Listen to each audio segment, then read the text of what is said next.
Selamat datang di bayangan mengerikan, tempat di mana kisah-kisah gelap dari pelosok Indonesia tidak hanya diceritakan, tapi juga membayangi malam-malam kalian.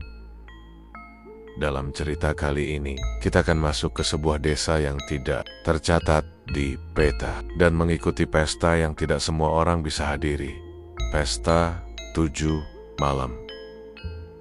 Ingat, ini hanya cerita. Tapi jika kamu tiba-tiba merasa seperti sedang diawasi, itu mungkin bukan kebetulan.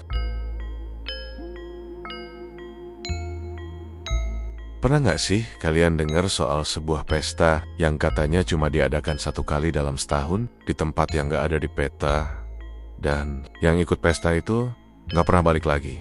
Cerita ini berasal dari sebuah desa misterius bernama Desa Sagara.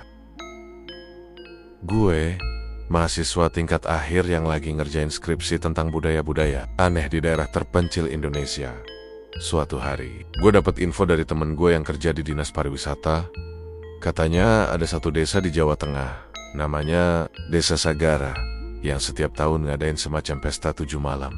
Tapi anehnya, gak pernah ada yang bisa ngasih dokumentasi pesta itu. Gak ada foto, gak ada video. Bahkan penduduk sekitarnya aja gak pernah berani ngebahas. Saking penasarannya, gue mutusin buat datang langsung, sendirian. Iya, gue tahu. Kedengarannya tolol, tapi rasa penasaran gue jauh lebih besar dari rasa takut. Waktu gue tanya warga sekitar, banyak yang langsung ngelak.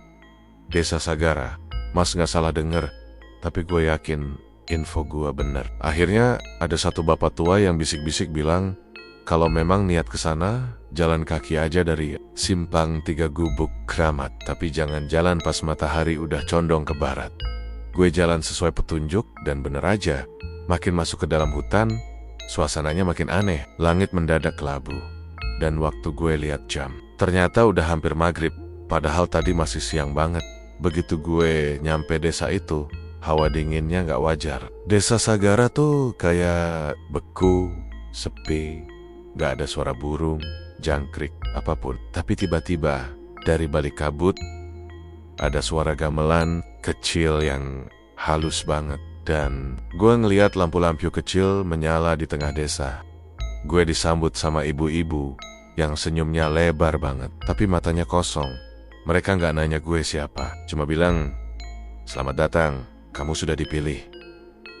Malam ini malam pertama, gue ikut mereka ke semacam pendopo. Di sana banyak banget orang, tapi semuanya diam. Wajah-wajahnya datar, kayak nonton pertunjukan, tapi tanpa ekspresi. Di tengah-tengah, ada penari dengan gerakan lambat, mukanya ketutup selendang merah.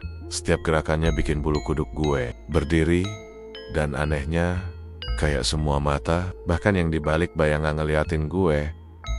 Saat jam nunjukin tengah malam, tiba-tiba gamelan berhenti, dan seluruh orang di situ berdiri, ngeliat gue. Lalu suara berat muncul dari balik pendopo.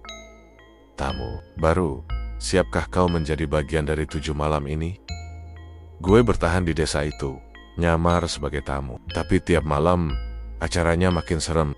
Ada yang bawa kepala babi, anak-anak yang nyanyi lagu aneh, dan penari yang mukanya mulai gak manusiawi. Malam keempat, gue nyelinap ke belakang pendopo, ngeliat sesuatu yang bikin gue nyaris muntah. Sebuah ruang bawah tanah penuh dengan patung manusia, atau lebih tepatnya, mayat yang dikeraskan.